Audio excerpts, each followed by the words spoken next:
Any given moment, your ball can stop shining. So why waste time around core wire that's unwinding? It's more about discerning the secrets that you think you finding, and timing about defending your zone like Bud Ryan. Your passion is your passport to the Parthenon. To be born to go light is the path we on. Join us. Journey to the other side, where hormones and sweet chariots ride, where planet stars, comets and asteroids collide. I'm so far out that I enter the inside of the inner circle. My coat purple, I decode dreams and blow violet, drink tea that's herbal. Instead of running on wheels like gerbil, a hamster, I dare you to break glass like a crack bong in Amster. Damn. Jean-Claude Van Damme, windmill, kick snare, 1-2-am. I clear two bus, flow like Hoover Dam. King Henry in your lobbies and reporters, haters and fans. I'm on cocky standing G-stars, gators with callous hands. Damn it, feeling like a man who can take pink potted meat and spam and turn it into 5-star dinner. A winner since a beginner, she gets all wrapped up in my tenor. I'm a 10, she the H2. Now we 20 proof when I'm in booth. 100 degrees Celsius true. Spit the slight gap too. Squeeze grapes, drink juice. Then we produce something sonically amazing when it's set loose. Reporting live from the other side dressed in wetsuits. Occultum, tall black, 5 spikes. The Coopers, no ho hum. 6 liters will move you fast when there's no dice. Cockatoo, cockatoo, cockatoo, chew. Instead of chitter chatter, listen to the pitter patter of your cardiovascular. It shapes all the matter. The energy is singular and then it splits and scatters your dart to become the pitcher catcher in battle. I profess to know nothing, cause it's more I'm after. The reactor chose to step back and become the actor. The attitude and aptitude of an addict who fiend for God food. So please show gratitude, cause it elevate your altitude. A rap that's packaged and bowed, then deliver it to you. My back is stronger, bowed, then give her this issue, do you? Wanna step inside this mad mind and maritime for Pepperdine to Palestine? I handle mine, then confide in confidant so we all can shine. Slow motion but show motion, nickels and dimes. Soon become the bag we refuse to lie supine. You shouldn't either, let's go grind till we out of time. And intertwine with the divine like a serpent wrapped around the shit I'm tree. So when I write my next rhymes, I do it only with my mind with no speaking. The word'll just vibrate the real that you seeking. Think music.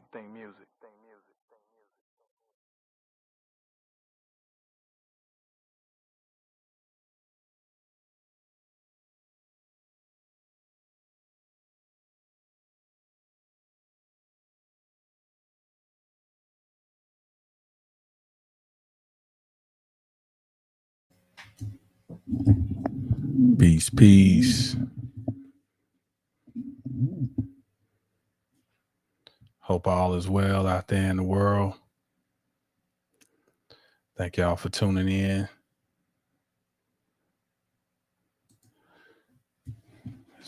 For the drop this evening, we're going to talk about the Winter Solstice. Happy Winter Solstice to everybody. We are in the midst of it, the second day of the solstice, and we're gonna chat it up. I'm trying to change some things around in StreamYard. I'm trying to get it back going. There we go. All right. I hope all is well with everybody. Let's see. Let me get over here. Bam. Yeah. So peace to everybody. Let's see. Peace to the good sister and the moderator, Black Butterfly. Peace to Natural Market, 10. Peace to Scarlett. Natasha in the house. That's part of the inner sanctum as well right there.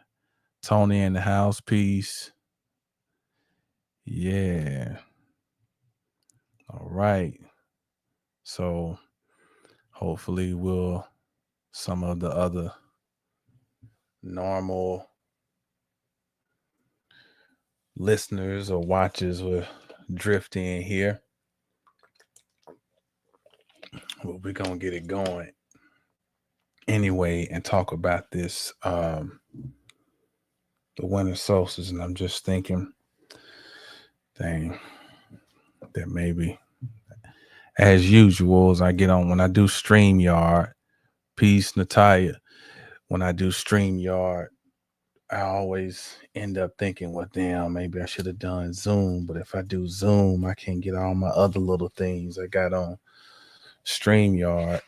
So either way, we're gonna make it work. So you'll have to get you can't get the visual because I won't be able to write, but we're gonna talk it out. Winter solstice. You know, when you start studying stuff, it's like it's a journey. It is a journey.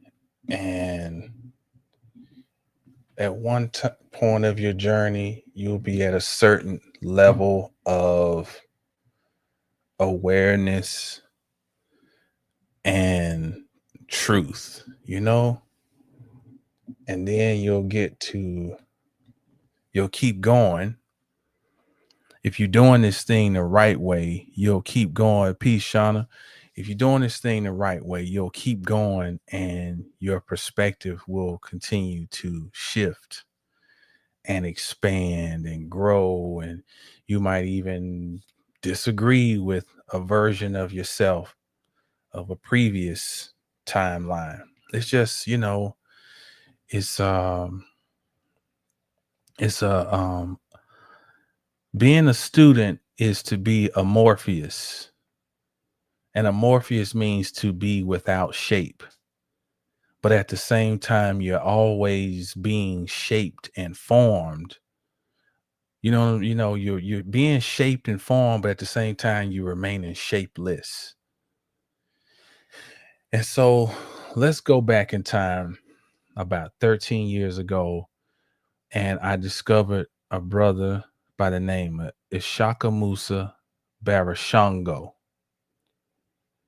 And he was a Afrocentric reverend, I guess you would say. And he had a popular lecture series he did about European holidays.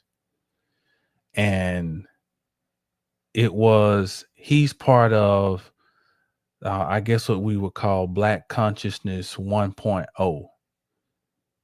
So 1.0, we would say, begins around 1987. And if you go back to my video on the astrology of Black people, 1987, I go into all of that. And so he comes out of that crop, and they did, well, I guess you got to say he would be 2.0, because 1.0, I guess you would have to say would be the civil rights era, because people like James Cone and James Frazier and what's my man from New York? Adam Clayton, and his father, Albert E. Cleage. These were preachers in the late 60s, early 70s who laid this foundation of their position was bringing melanin back into Christian characters.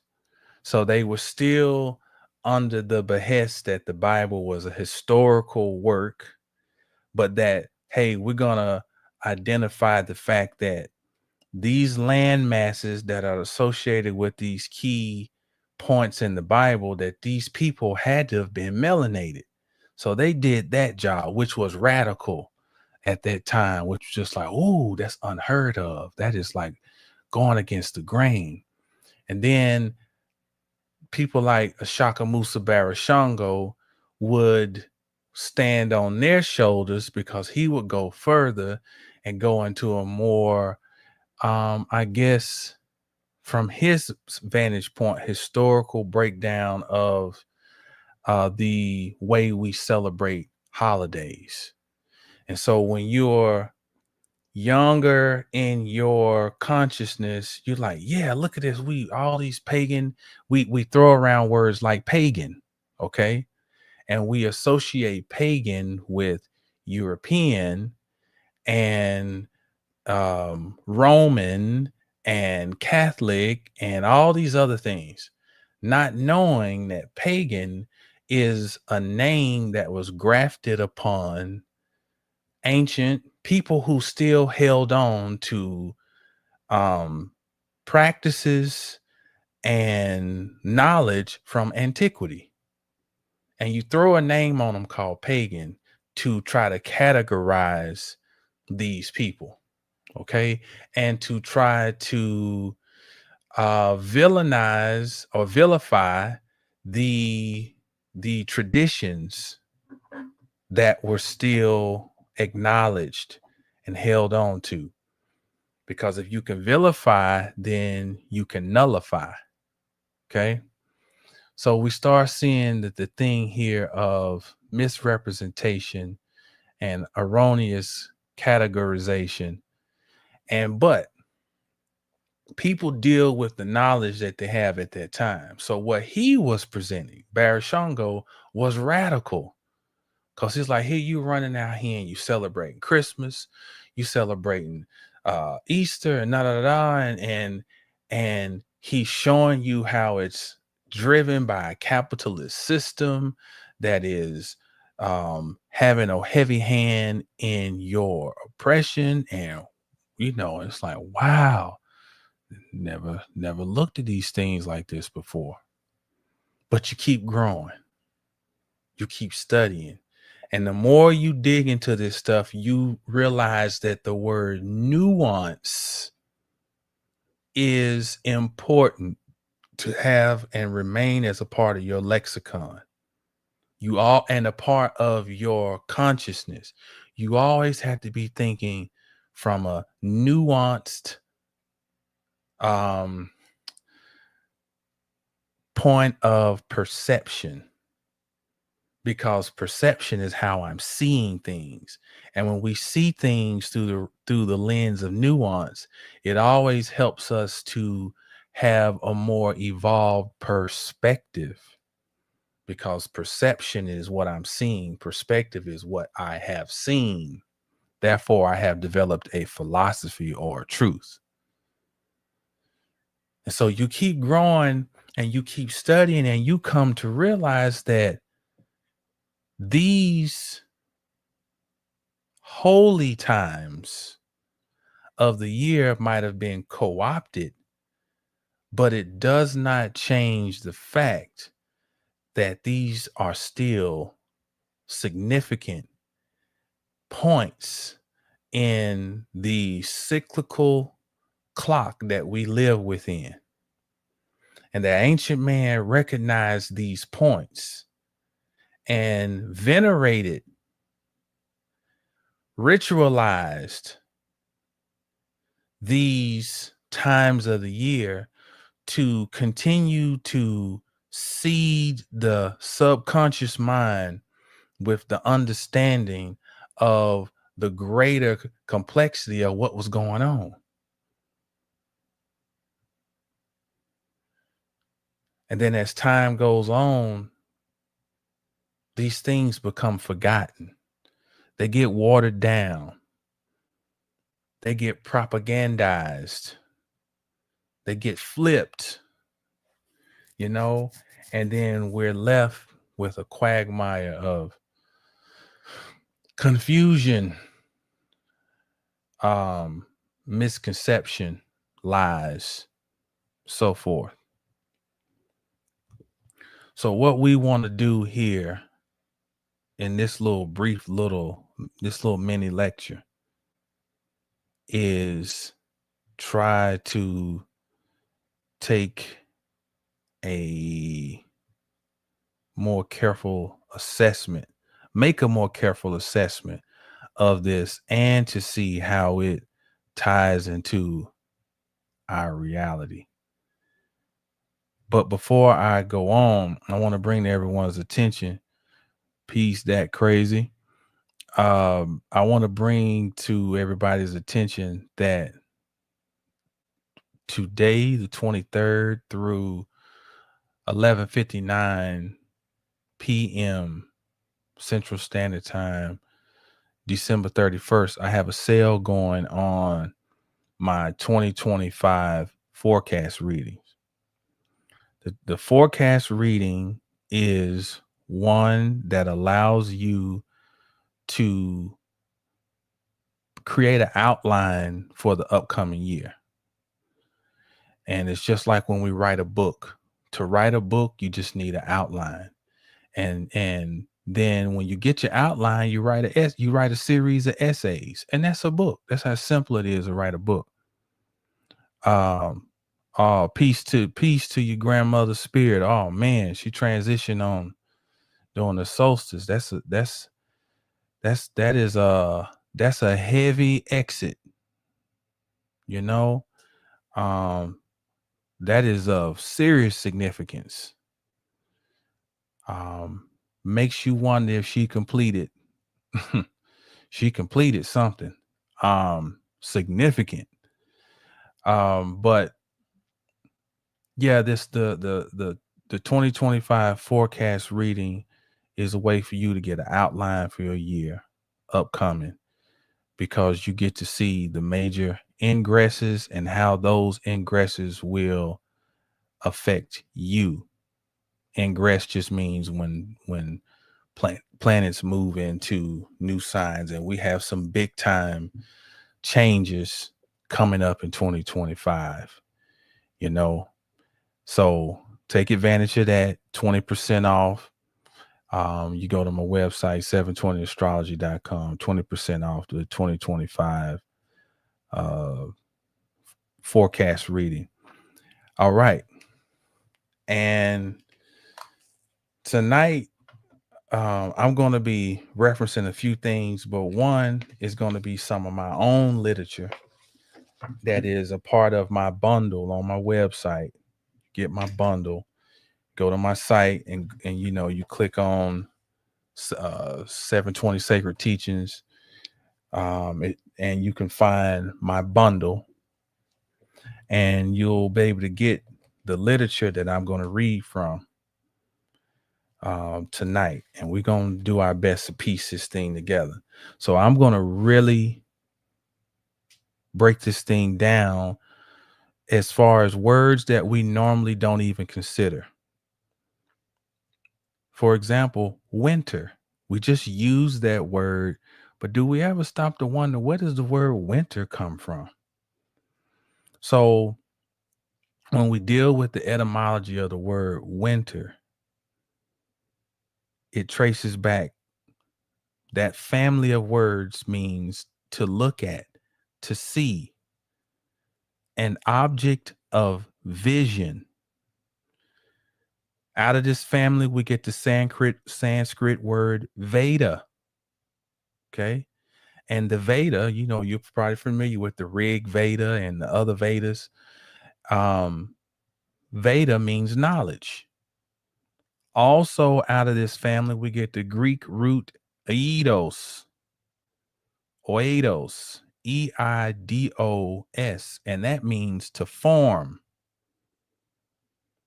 So what we're doing, we're connecting the dots. When you trace a word's root, you start to dig into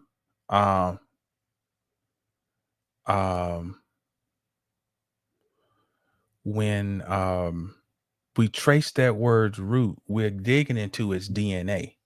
That's why we do this. And back in the day, if you knew what family somebody come from, that was part of your clearance. Like, who your people? Oh, you want them Robinsons? Okay, all right. I know your mama and your daddy. They all right. So this is why we trace words back, so we can really understand these things that we throw around. Okay, so when we say winter, we're subconsciously talking about sight. We're talking about vision. And those of you all who are part of the 720 sacred teachings, that should trigger something in your head. Vision, you know? So winter has a connection with vision. It has a connection with knowledge, with form. And isn't it interesting that when we talk about the winter solstice, we are dealing with Capricorn, and Capricorn is ruled by Saturn, and Saturn's the teacher. Saturn helps us deal with mastery. Saturn deals with knowledge. Also, out of this family, we get the Latin derivative videre. And from videre, we get visum and vide, which then still points back to sight. This is also where we get the word wisdom. And we know Saturn has a lot to do with wisdom, because wisdom, if you are a diligent enough student, wisdom comes with time. Like, I always talk about these. It's why I don't use any Just for Men or Grecian and all this other stuff, Beijing and all this other stuff people be putting all up on. I earned these. I earned this change of hue in my beard. Time brought that on. And the time, through pain and suffering and through triumph, because it ain't just been all pain and suffering. It's been peaks and valleys. But the endurance of the in-between is where the wisdom comes in, because you start learning how to mitigate between the peak and the valley. Because through it all, you still gotta live. You know what I'm saying? And so wisdom is associated with winter. And winter is associated with Saturn, Capricorn, Father Time. So I think that's interesting to have that perspective of just when we throw that word winter around, all these other correlations we see. Solstice. Soul, of course, speaks to the sun, the outer sun and the inner sun. It speaks to fire. But the stice means stand, stay. Hence, a standing place. A thing that stands, something unmoving, firm, solid, hard. Them last three words, firm, solid, hard. Now, what's interesting is when you look up the word endurance from duro means something firm, solid, lasting. And that from that family of that root family, we get the word tree and we get the word truth.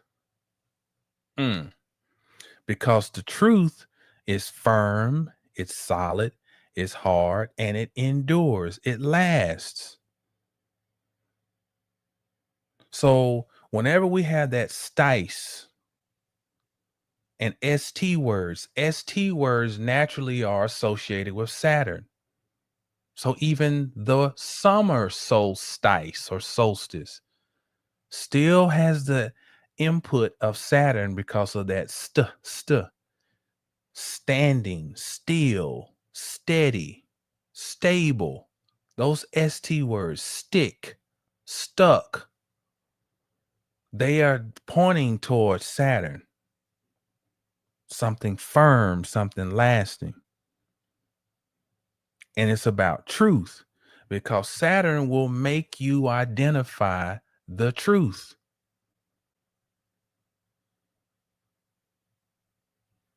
Saturn makes us recognize suffering. And the word suffer, when we take the consonants, is the same as cipher. And cipher is the same as cipher. So the suffering is the cipher, is the circle. Lucifer. The light is born in a circle, or it is the circle bears the light. And Saturn helps facilitate the suffering that is necessary for the gestation.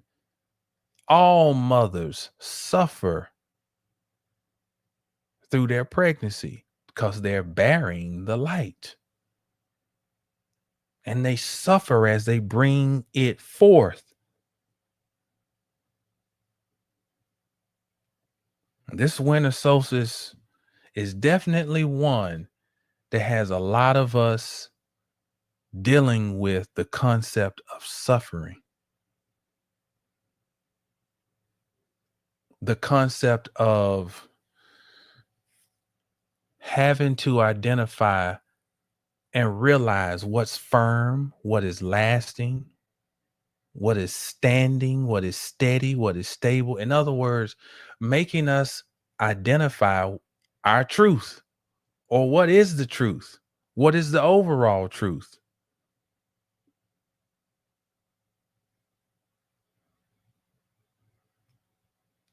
So when you put it together, winter solstice, winter, vision, wisdom, form, solstice, sun, soul, truth. So the winter solstice is what truth has been crystallized, because the earth is contracting at the winter solstice, and contraction brings on crystallization. What truth is forming, crystallizing? In the midst of all the shit going on, if you can hold on to a truth or allow a truth to develop, then it gives purpose to what feels like suffering.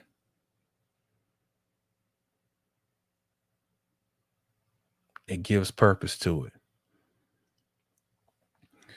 Now, I'm going to jump ahead and say this, and then I'm going to double back. The purpose of life is to cultivate wheat. And I'm going to say this, and I'm going to let it hang, and I'll come back and I'm going to explain this as we go along. But I guess we call this foreshadowing, or but I'm going to throw this out. The purpose of life is to cultivate wheat. That's the purpose. Now, with that said, I invite you to go back and watch my video I did on the summer solstice back in June. Watch it with this. But here we are at the winter solstice, and we're at the Tropic of Capricorn. The sun is. And the earth, when you read the mythology, the Greek mythology, it gives clues that the earth, we tend to think of the earth as like secondary to everything else, that the big show is out there, and this is the lesser world here, and everything here is just secondary. But I don't think that's the case. I think in this particular realm of the cosmos, that the earth is the big show. You see Uranus and Gaia. Gaia is one of the names of Earth. They give birth to the gods. Gaia, Earth, out of her womb. And so I've been starting to think of, like, when you look at the zodiac and try to put a whole story together, look at it geocentrically. Aries, the earth produces a seed. Taurus, the earth creates a place for the seed to be safe and to have a place to rest and grow and to have a place of harmony. Gemini is where the earth starts to warm up, all for the sake of that seed. Cancer is where the earth now produces fluid, liquid, so that now the seed can really grow. Leo, the earth, in tandem with the sun, now has heated itself up exponentially, and now the seed is like, whew. Now the seed is now a ripened piece of fruit. When we get to Virgo, now this must be cultivated. Okay. Now I'm going to skip, because what's going to happen is there's going to be an exchange in Libra. And now this seed is not in a private realm anywhere. The seed has been exchanged. It's in another realm now. It has changed hands, because Libra, we had to go to the scales to exchange. But first we had to weigh them up to make sure everything is no swap, even swap, no swindle. But when we get all the way up to the square to Libra and we're in Capricorn, the earth is taking its seed back now. And it seems like a time of sorrow, because it's like the earth has been given and now it's taken. That's why when you learn the basic zodiac, what's the key word they give to Capricorn? I take. That's the earth is saying, I'm taking the seed back. Because in the opposite sign, Cancer, it says, I feel, I nurture, I grow, I expand. But for all the giving, there got to be some taking to balance this out. Because in its infinite wisdom, Mama knows I got to hold something back, so that there can be a seed that I can give at the vernal equinox again. And if I don't hold some of this seed back, I ain't going to have nothing to give. So I'm taking some back. And the energy we're in right now is that. The winter solstice, where the earth has taken the seed back, and it has retracted its life force. And it seems as though maybe that there ain't no hope.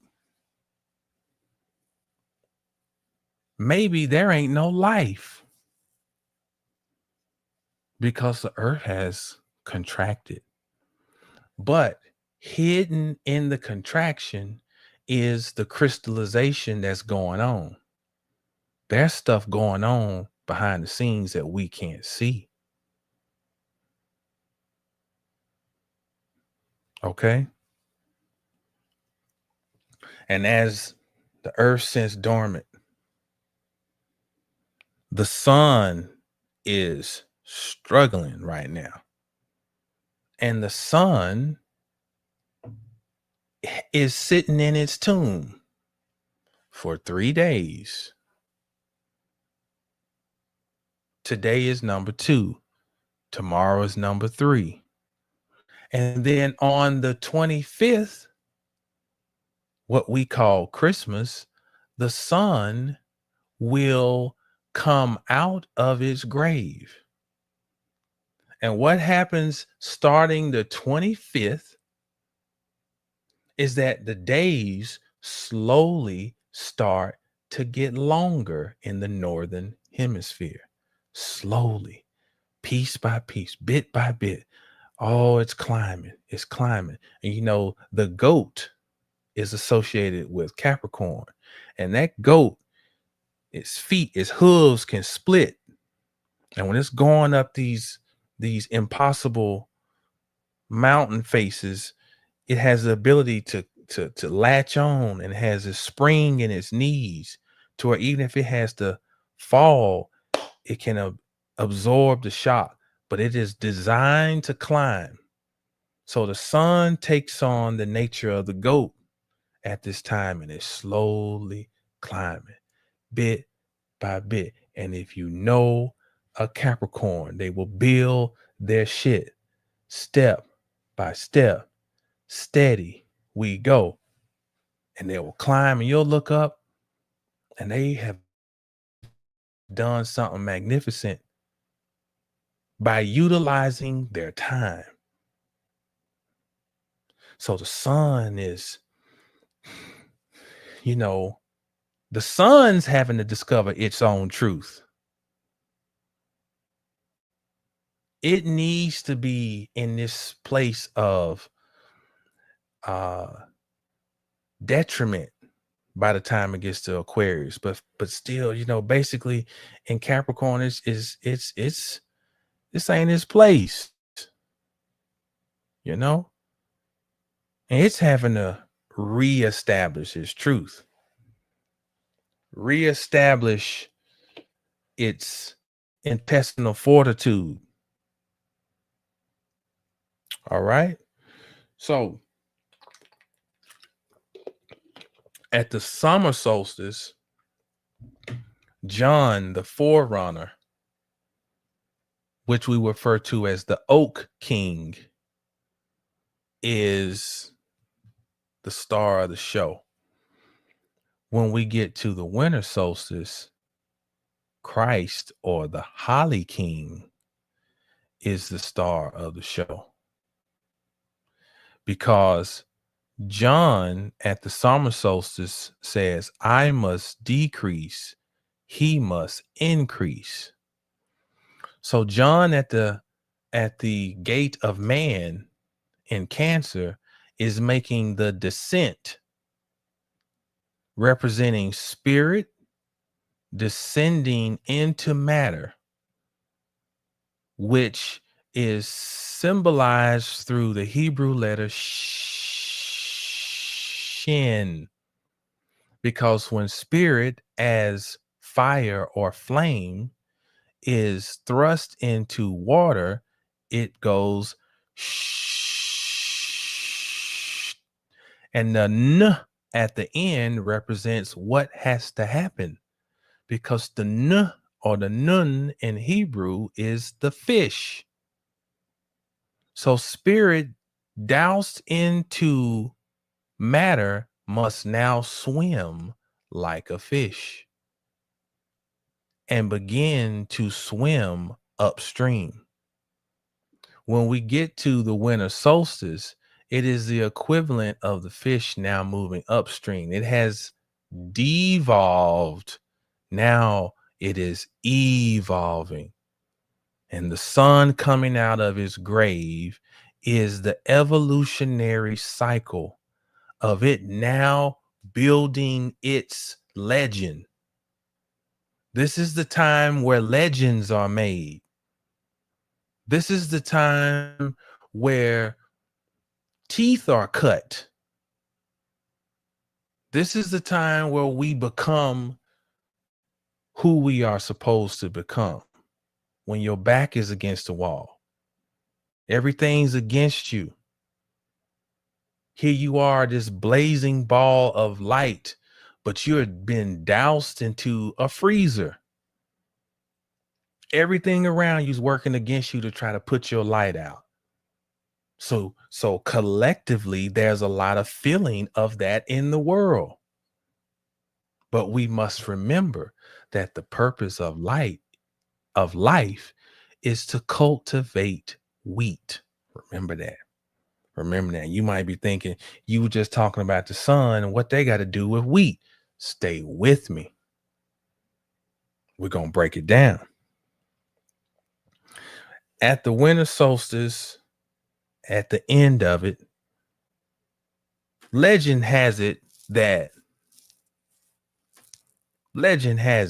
this character named Saint Nick rides on a sleigh and brings gifts to little boys and girls. Okay. So what's the significance of Saint Nick? Let me try to break this down in its different pieces. It would be better if I was writing, but just stay with me. The name Saint Nick is short for Saint Nicholas, but first let's deal with Nick. The Nick begins with the N, and there is something called prothesis in linguistic studies. And prothesis says there's a recognition of it's an understood recognition of the placement of a vowel at the beginning of certain words. It's just like in Spanish, if I say tango, it is understood that yo is understood. I don't have to say yo tango. I have. If I say tango, it is understood that by the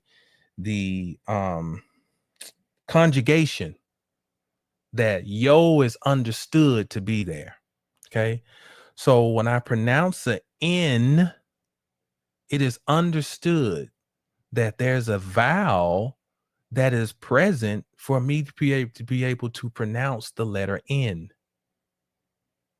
Same with the M. I have to say M or am. I have to include a A or E or I or O. There's some vowel has to be there to even pronounce the M. So the N in Nick would suggest that there's a or e. N. So Nick would be a Nick. And a Nick is the same as a nook. And a nook is the proper way to pronounce Ankh. So when you say Saint Nick, you are also saying Saint Anouk. Oh, somebody be saying, oh, this is a stretch. Oh, this is a stretch. He just grasping for straws. Saint Nick, Saint Anouk. And we know that the Anouk is the forerunner of our symbol for Venus. Okay? Venus takes its symbolic representation from the Anouk, the Ankh. And so if my theory is correct that Saint Nick is related to the Anouk, then that means there's a Venusian connection here. Remember, the purpose of life is to cultivate wheat. You're going to see the connection between Venus and wheat. And if my theory holds, then it also connects Saint Nick. Now, Nick is short for Nicholas. Okay. So that is, when we break it down, Niklas. Okay. Niklas. A Niklas. Okay. So take Nick by itself. We're now looking at it through another lens, just Nick, taking it at face value. Nick is where we get the associated word Nike or Nike. And Nike means victory. All right. Now, when we take the Nicholas, it in one regard, it's associated with the root Laos. And Laos means of the people. So Nicholas or Niklaus means victorious among the people. But that Klaus also gives us the word Claus, Santa Claus. All right. And Claus is the root of the word claustrum. I gotta write this because I don't want this to fall on.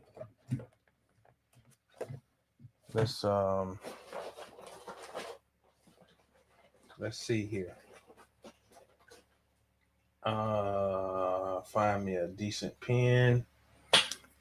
That ain't really it, but it'll work. So here we have clause, which can also be which can also be spelled with a K. Okay. So this is what we're working with. All right. Now, that clause is the root of the word claustrum. All right. Colostrum is a cerebral spinal fluid. All right. That comes down, covers the brain, and comes down the body and coats the spinal column. All right. I'm going to read something.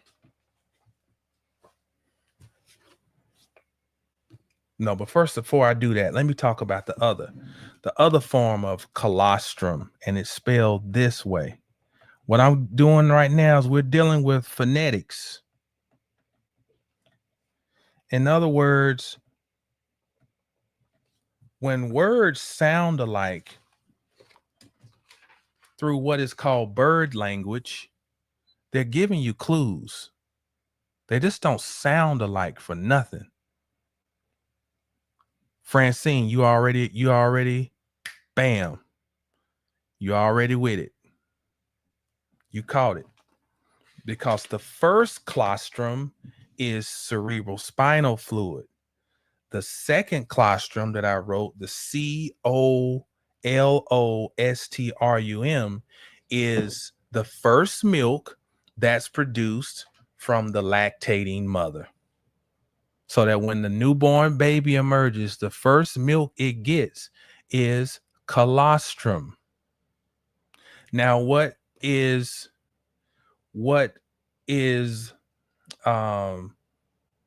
unique about those two, how they relate to each other, although they're spelled differently, they both tie back to what is referred to in the Bible called the land of milk and honey.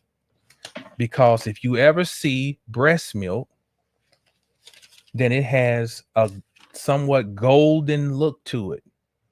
Okay. And it is said that the colostrum that's produced, the cerebral spinal fluid, takes on a golden hue. So it says, I'm going to read Exodus chapter 3. Now, where do I want to pick up? Children that I am. Where is that at about the milk and honey? Oh boy. Eyes getting old. Okay. This is now Moses kept the flock of and the angel of the Lord appeared unto him in a flame of fire. This is Exodus 3:2. Out of the midst of a bush. And he looked, and behold, the bush burned with fire, and the bush was not consumed. This is pineal gland. This is obvious, okay? And Moses said, I will not turn aside. I will now turn aside. Yeah.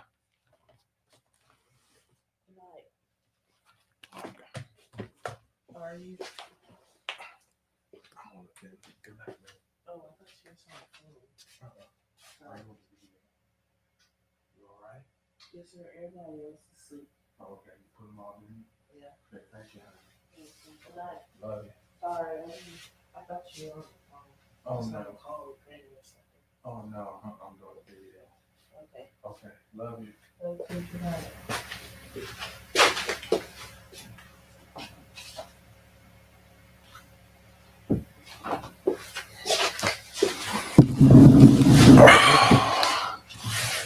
Okay.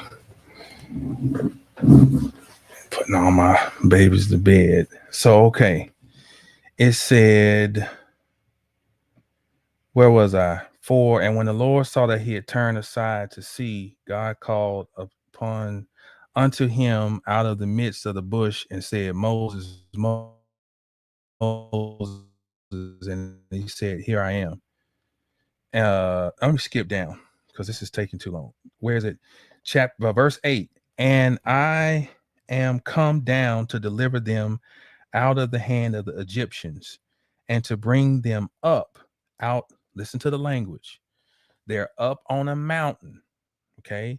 The mountain in one regard is talking about the mind. When you see the mountain in scripture, they're up on a mountain. Okay. There's a burning bush. This is higher consciousness. This is pineal gland activated. All right. Then he says, I'm going to come down to deliver them out of the hand of the Egyptians and to bring them up. So I'm coming down, then I'm going to bring them up out of that land unto a good land and unto a land flowing with milk and honey. Now, what do we associate Santa Claus with? He comes to a chimney and he brings gifts, right? He brings gifts down to the children. And here we see Moses up on the mountain, and he's being told that his higher self is going to bring these gifts or going to come down to Egypt, which Egypt is just a symbol to represent lower nature.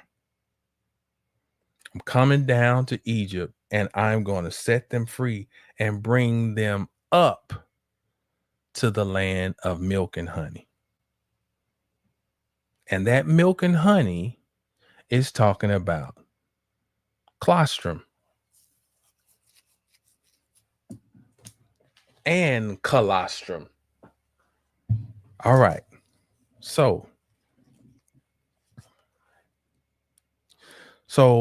what I'm suggesting is that all these symbolisms are encased in Saint Nick. And there's a Moorish implication too, if we want to get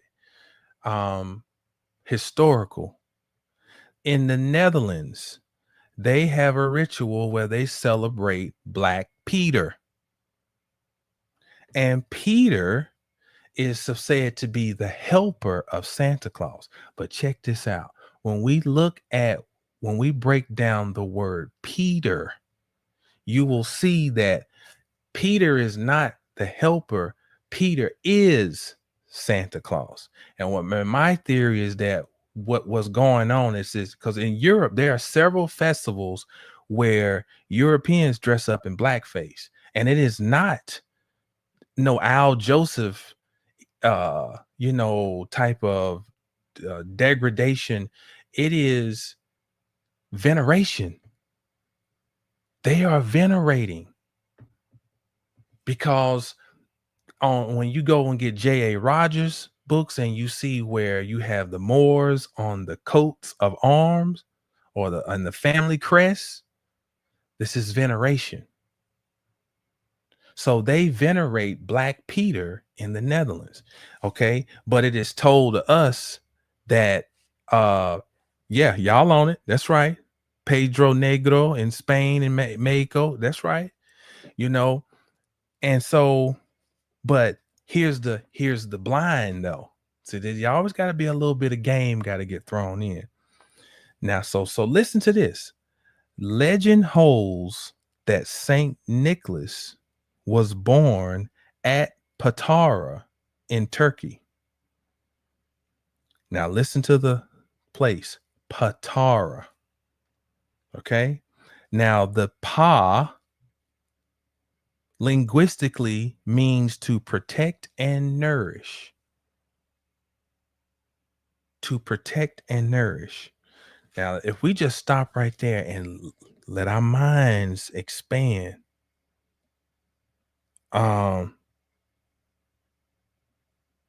you know, protect is a Saturnian.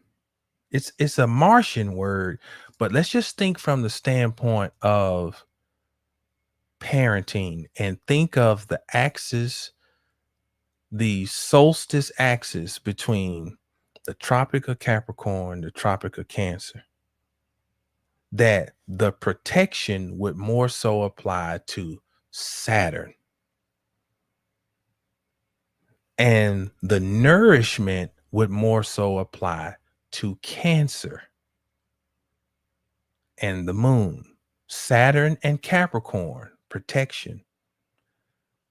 Nourishment, the moon and Cancer. Then it says the root of the Greek and Latin, pater. In other words, pa or pay is the root of the Greek and Latin pater, the Italian padre, and of parens, where we get the word parents. So encased in that root pa is the dynamic of parenting. The father as the protector, the mother as the source of nourishment. I'm getting somewhere. In the Persian tongue, father is Pedar. Pedar. The Sanskrit for father is Patar. In Maori, it is Pata. In the Cometian or Egyptian pantheon, we all know about Ptah. Ptah, Pedar, Petar, Ptah, Ptah.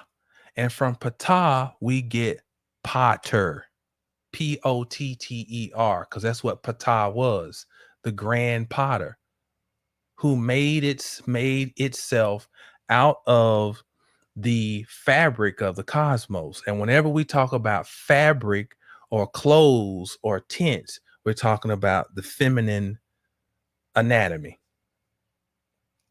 Even in the Bible, when they reference tents, tabernacle, clothes, that's how they hid the feminine. They took away the power of the goddess and they stripped it and they hid it in these code words.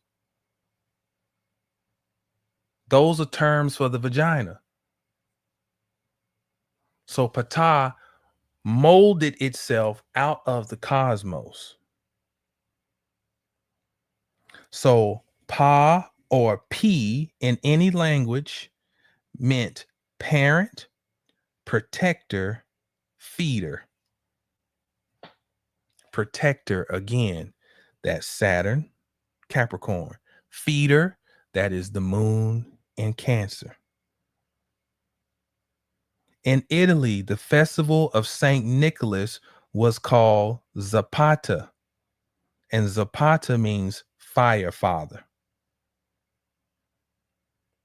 So that means if Saint Nicholas is born in Patara and Saint Nicholas is called Zapata, the fire father in Italy, then Black Peter in Netherlands is Saint Nick or Saint Anouk or the Colostrum or higher consciousness or the Christ figure. So they're not talking about a historical figure because this is mythology, but it's a recognition of an energy or a people who brought in a certain energy into this realm, and they to this day venerate it. So there's a whole lot of shit mixed up in with Santa Claus that goes beyond just these pagan holidays. And and then I even went through this, where you do the anagram where you turn around and Santa becomes Satan. And I mean, that's, to me, that's the Mickey Mouse shit. When you start digging in linguistically, you're like, whoa, wait a minute now, hold on. So let me read you another scripture, couple more. Ezekiel, because we're gonna connect some dots here. We're gonna go to Ezekiel and Isaiah. Ezekiel 28. I hope y'all stand with me. Y'all ain't got bored, but even if you did, it's all good. Shit.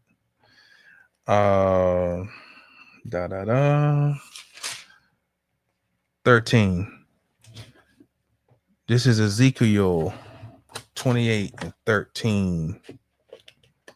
Thou hast been in Eden, the garden of God. Every precious stone was thy covering, the sardius, topaz, and the diamond, the beryl, the onyx, and the jasper, and the sapphire, the emerald, and the carbuncle, and gold.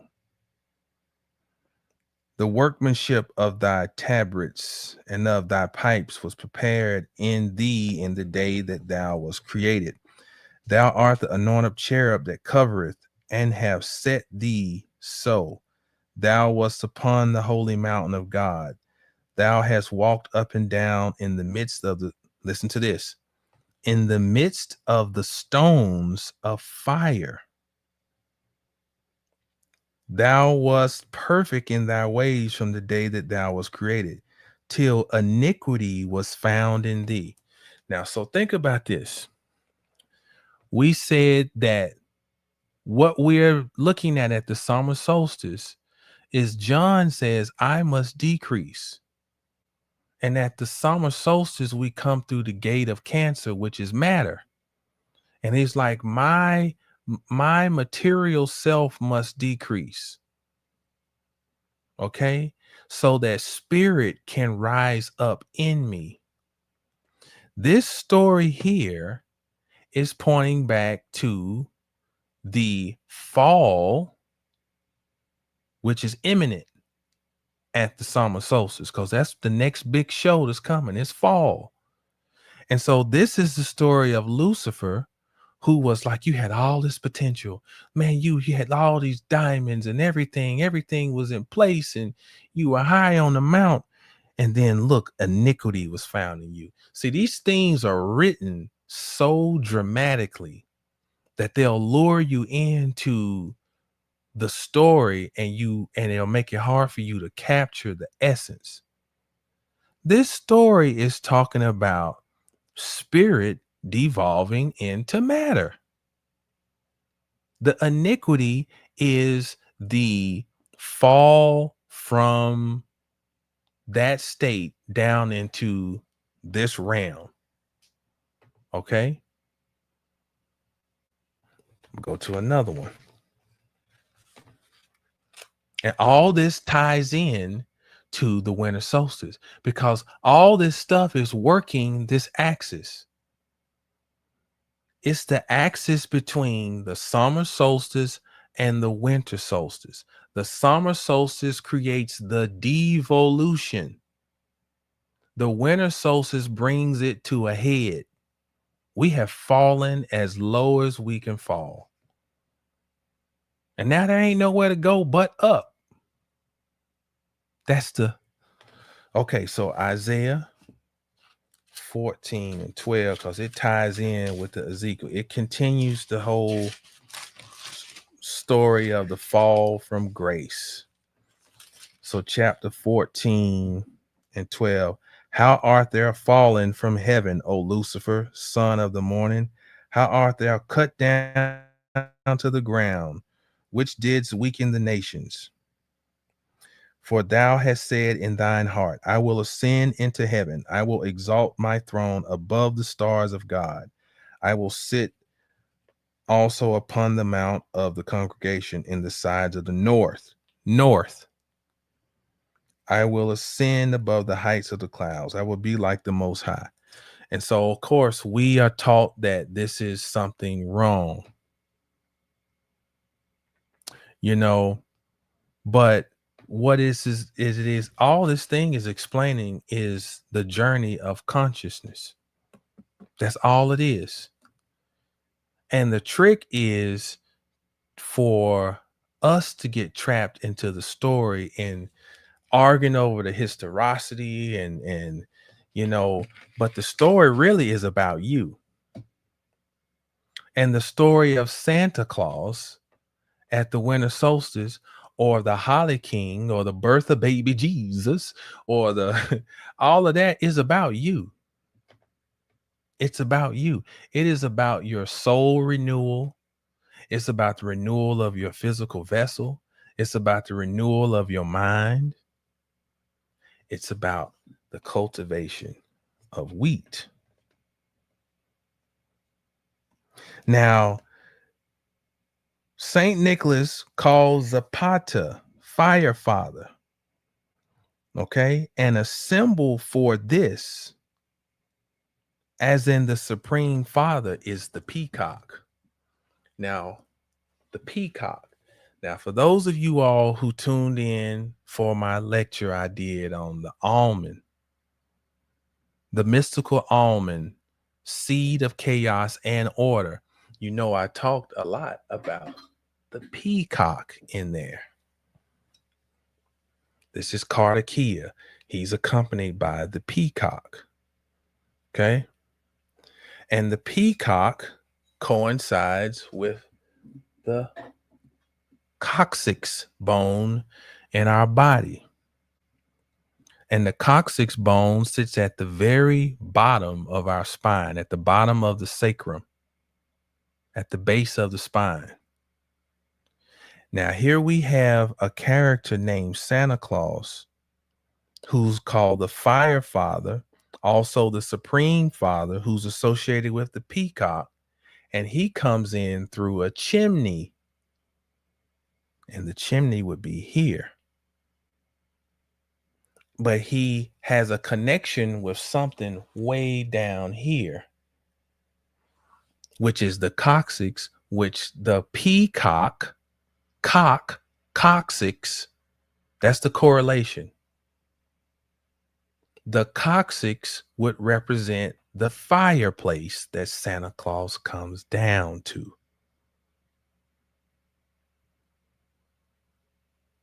And the fire is built.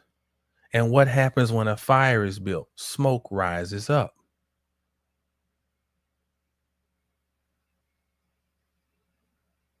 All these things are connected. All one big story of consciousness. So I want to read something, because I've been talking about that the purpose of life is the cultivation of wheat. And I want to go back to the point where I said that Nick, part of the breakdown of Nicholas, Nick as in Nike, as in victory. Victory is associated with Venus. Then I said Nick as Anuk. Anuk, or the Ankh, is associated with Venus. So listen to this. I am going to be reading from my booklet, 2020 in the World of Come, which is part of the bundle that I sell on my site. I have a section here. What is the primary action of Eve and the zero? Because zero is the nothingness, its primary function is to cultivate the first thing. In other words, the number one comes out of nowhere. So it is the first thing. But zero is the chaos and the mother that it emerges from. So zero, which is the cipher, bears the burden of cultivating the first thing, because that is its child. The number one is the child of zero. That's why zero comes and attaches itself to the other side of the number one and magnifies it every time it does. How can nothing make something grow exponentially? How can zero be nothing, but when you put it beside one, ooh, now it's 10. And you put another nothing, it becomes 100. So that is the burden that it bears. So I said the latter can be traced back to the word victory. Uh-oh. The primary root of which is white. White spelled W-I-G-H-T, and white means brave. The root white, again, W-I-G-H-T, further traces back to the Old Norse vigt, V-I-G-T, fighting fit, and vencer, which means to overcome in battle. This further leads to a tree of connecting words. So what I did was linguistically, I connected all these words that are part of a chain of energy. Victory, white, thing, casa, which is C-A-U-S-A, as in cause, casa, cosa, C-O-S-A. Then it connects with Saka, C-A-C-S-A-C-A, and then sake, S-A-K-E. So listen, the latter is where we derive the word sacrifice. You see what I've just done? Linguistically, I've connected victory all the way down to the word sacrifice. Victory connects with the word thing. Victory connects with the seventh sphere on the front side of the tree of life, which is netzik. And you'll see the key word there is victory. Because linguistically, Venus, which is associated with this sphere, linguistically ties back to victory. But I haven't proven it yet. But hold on. I said the latter is where we derive the word sacrifice. Thus, just as the goddess Isis taught the cultivation of wheat, the word wheat comes from the word white, W-I-G-H-T.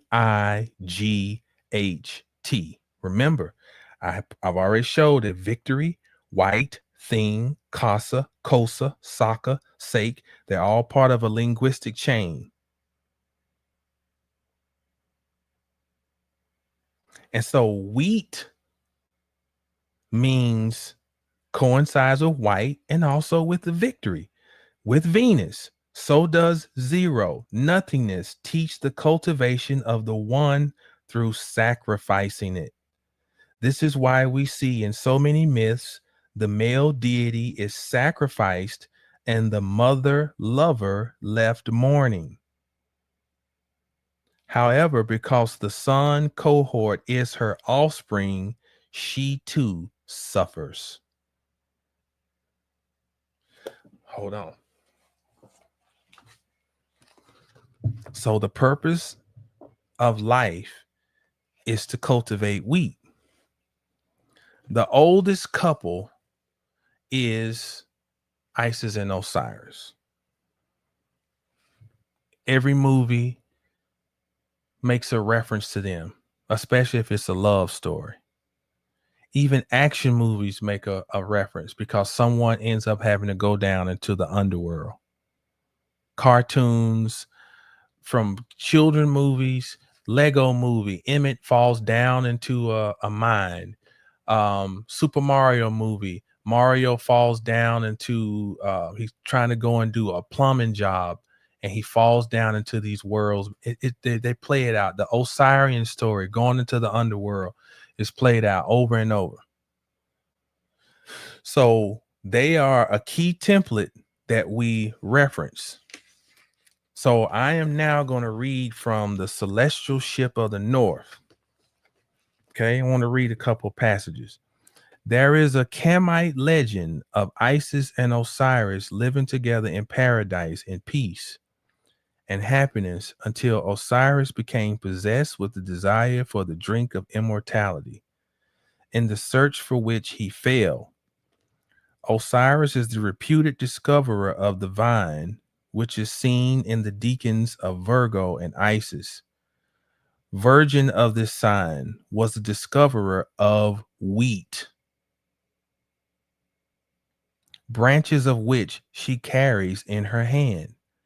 Wheat is the symbol of seed, and generation of life is from the seed. The vine of the grape was an emblem of wisdom and knowledge. Okay, so here's the first little introduction. I'm gonna read something else.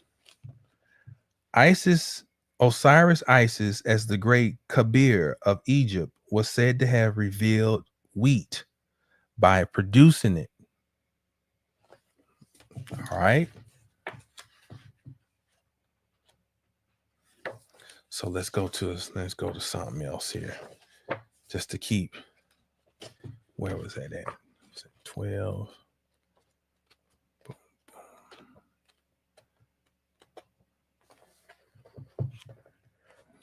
Okay. Virgo, the Virgin, is the cosmic mother of the zodiac,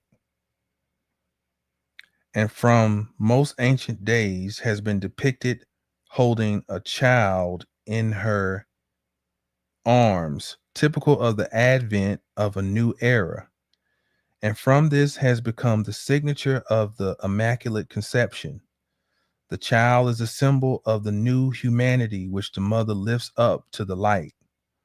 In old mythical or astronomical charts of the heavens, she is seen holding a sprig of wheat in her hand.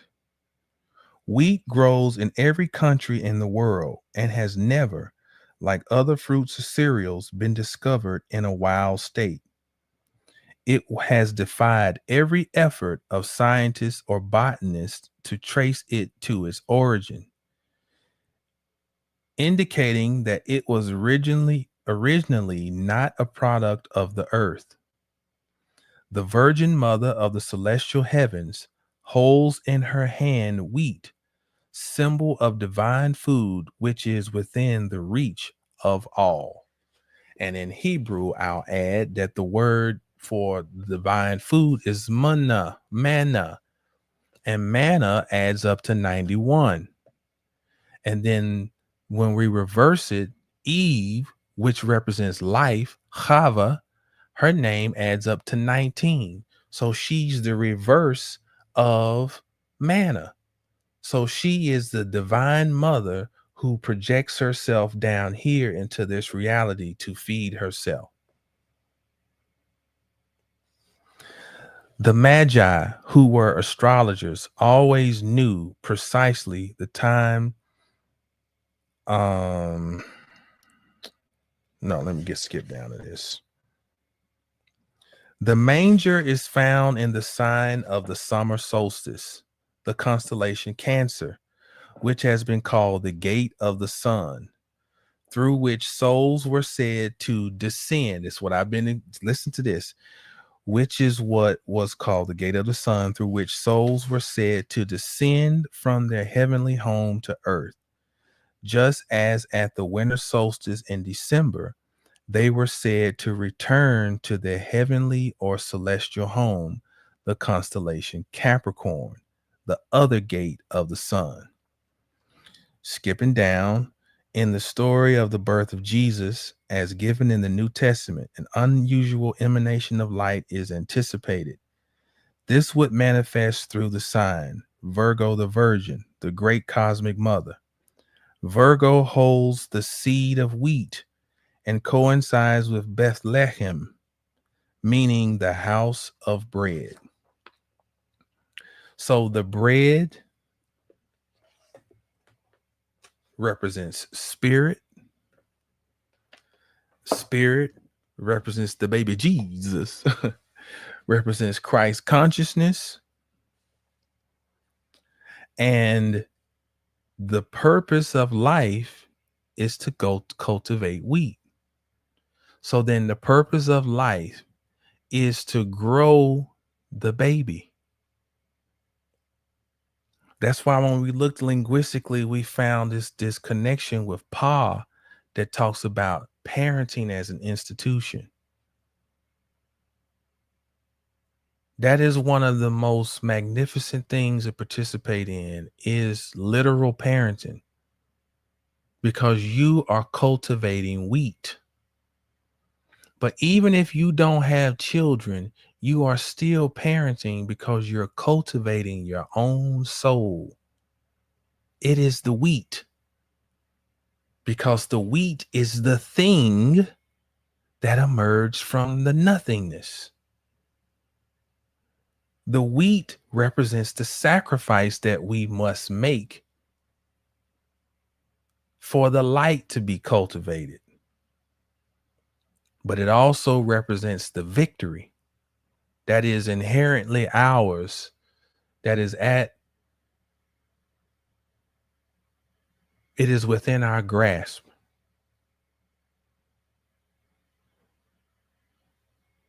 So here we sit at this winter solstice, and ain't 2024 been a year? It's been a year. And if it's been a cruise for you, well, good for you, you know. But I'm gonna tell you, I'm speaking to the people who are in the fire right now. I'm speaking to you.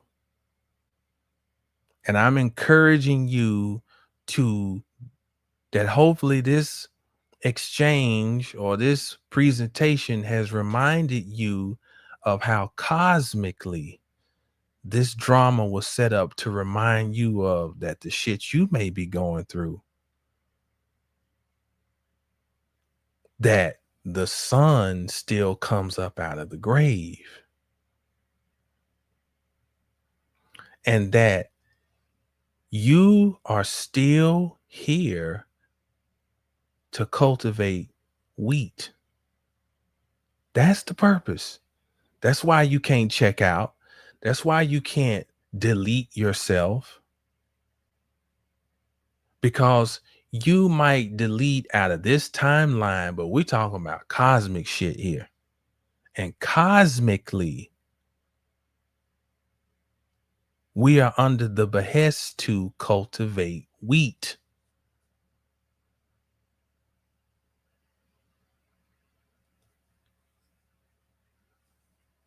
To provide a house or oven for that bread to grow in, and for it to rise, and then for it to provide sustenance.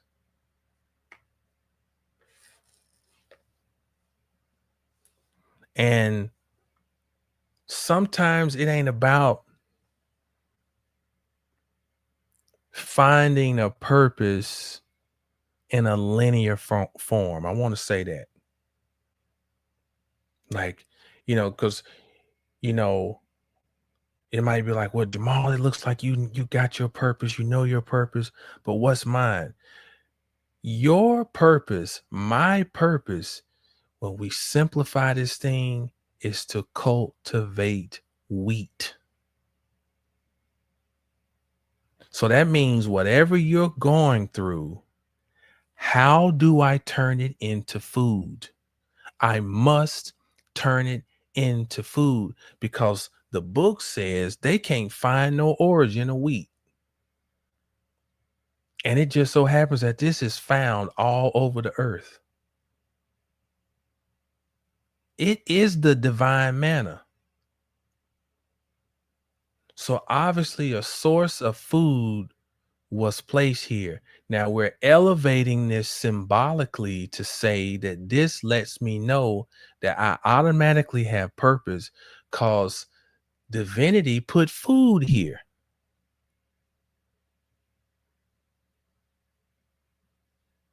That worst case scenario, I got some wheat I can grow. So that wheat is supposed to represent your own light. Light is not contained or limited by geography. No matter where you are, light exists. Now you must cultivate it. That means I must make my life a classroom.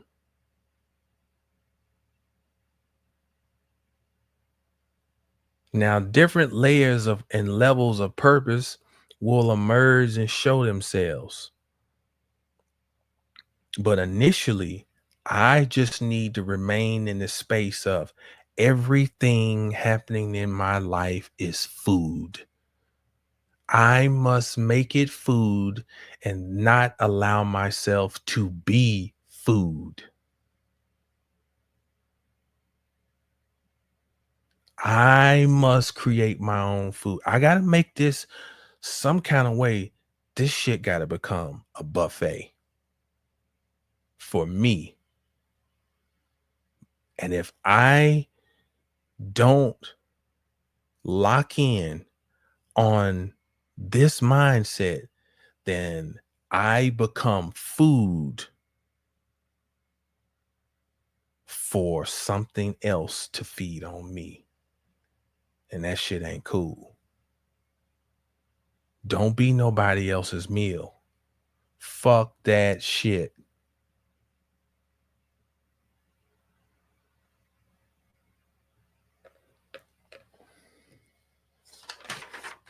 Final thing.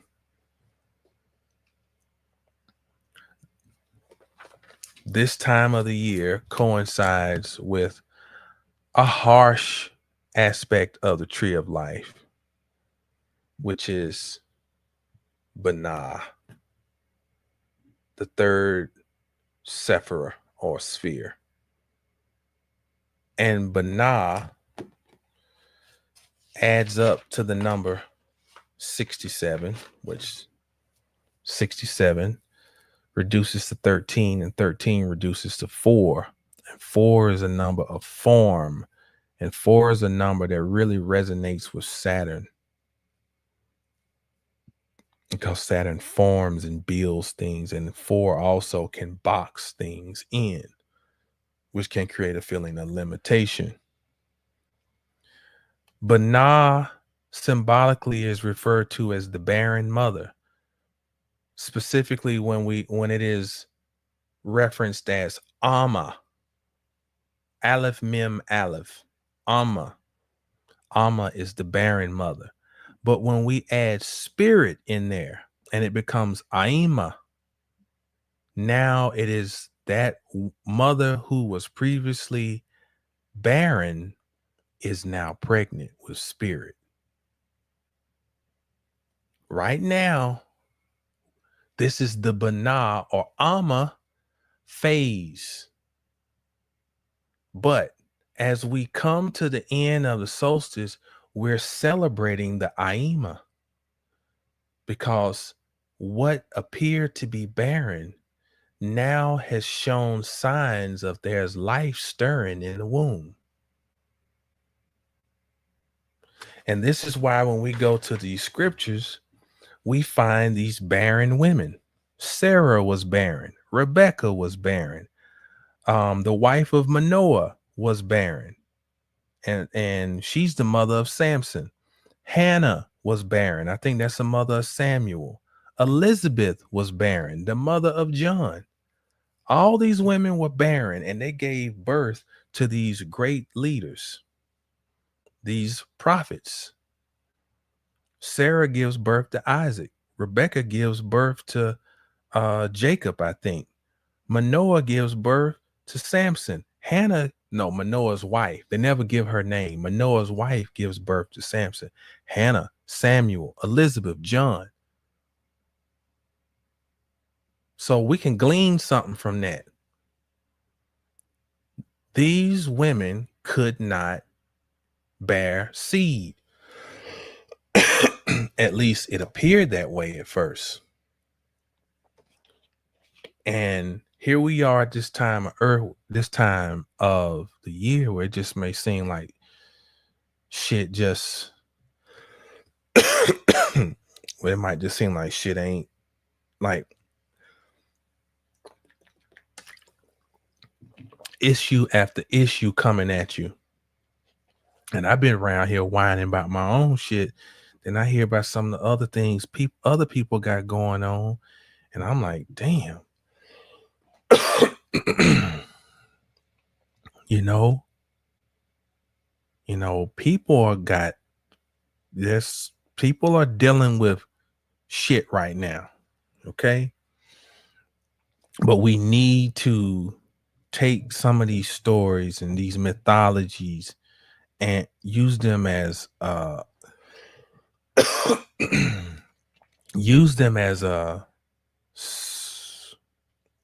springboard. Use them as a reminder that, the truth, you can't fuck with the truth. You can't. So be the truth. The truth is lasting. The truth is firm. The truth will endure through time. Be the truth.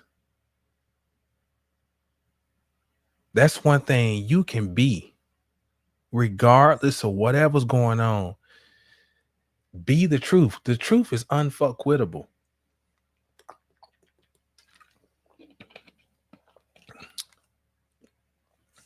Nobody can do nothing with the truth. So that's my little 2 cents for the winter solstice. And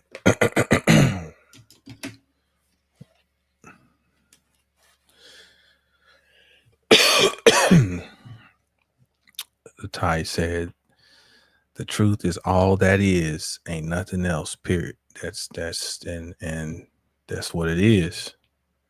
It's just that simple.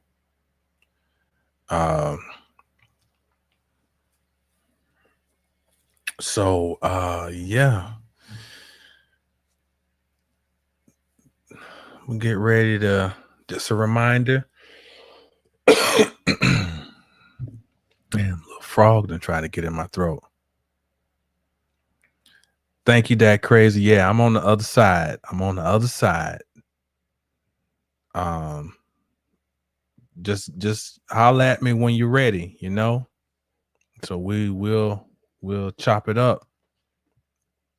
Sending love and light to you and little man, But when you're ready, just holler at me and we're gonna put our heads together. But a reminder, on my site, like I said, from the day until the end of the year, the 31st, I got a sale going on my 2025 forecast read, 20% off.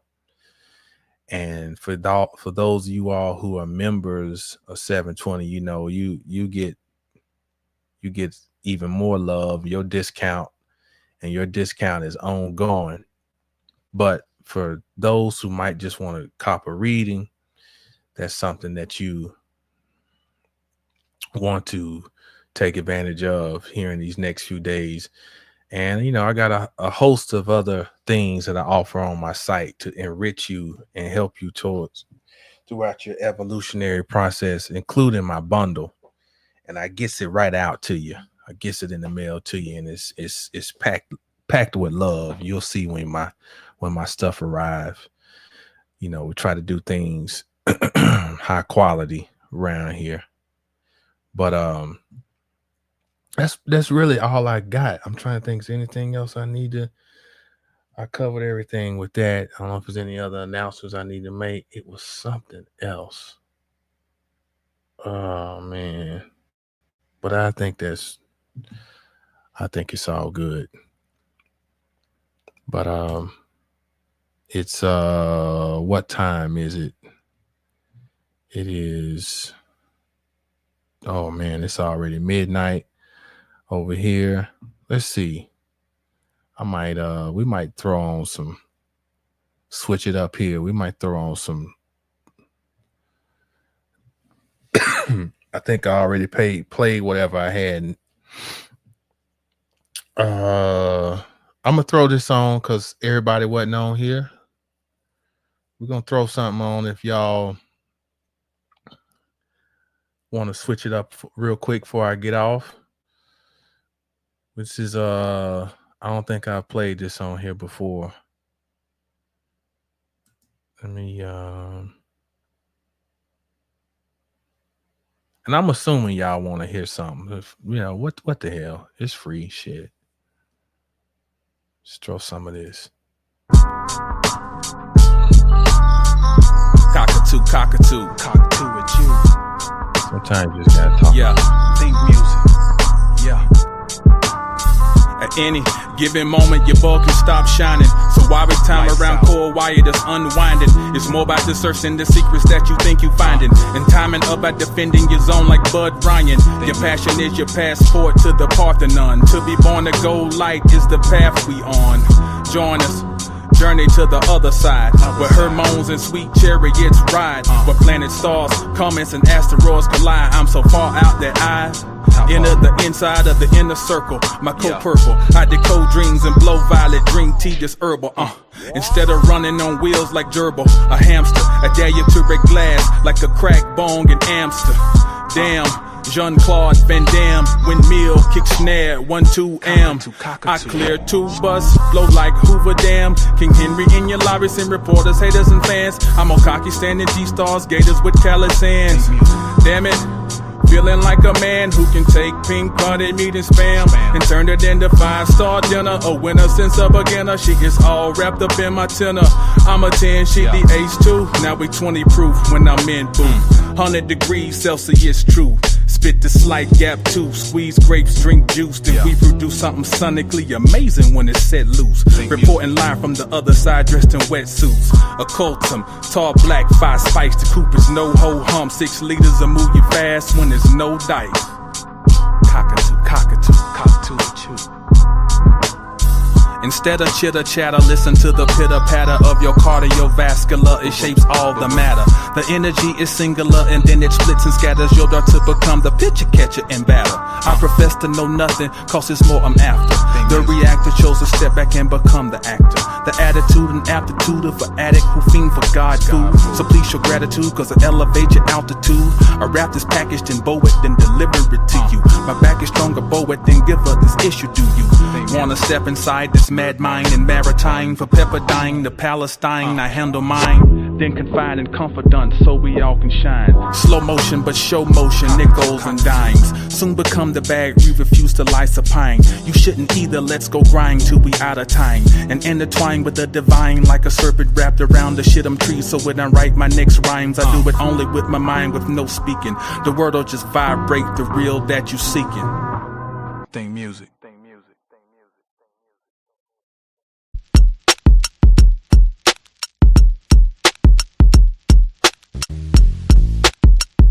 Oro Templo.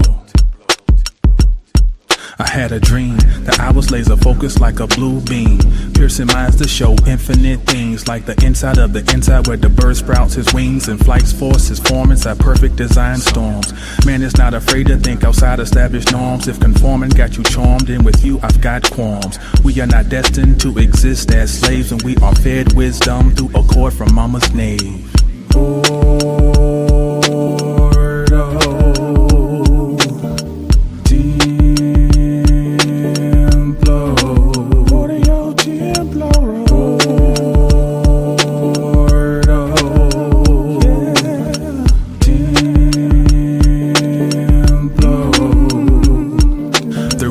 Called severity, my mother birthed me, but first carried me mercifully. The water is inherently mine. Maritime or war, this ship will survive. Calm seas or storm weather, still I glide. Waves take you up and down. Emotion roller coasters take charge, calm them down.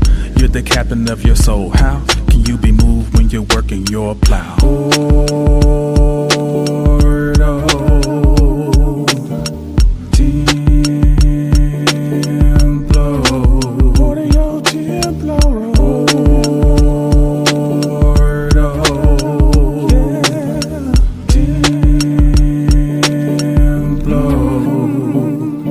There is good, there is evil, and then there's perfection. See, Freeman L. revealed this in a lesson.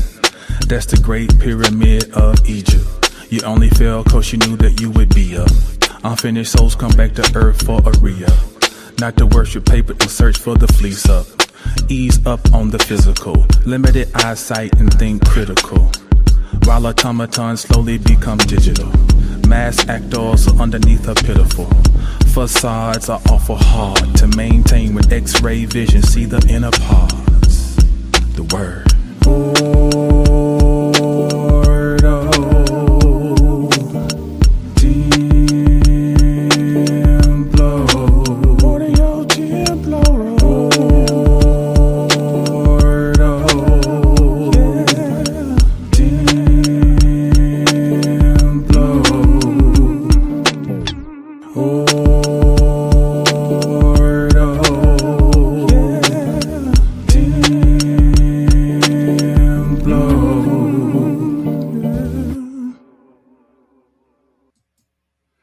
All right.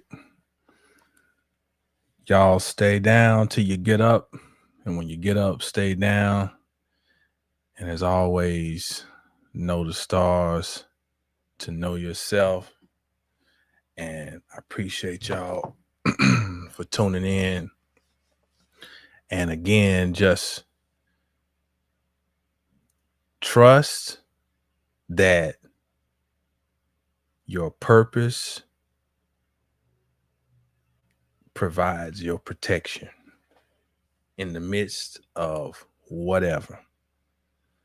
And on that note, I bid y'all good evening, peace and light and love.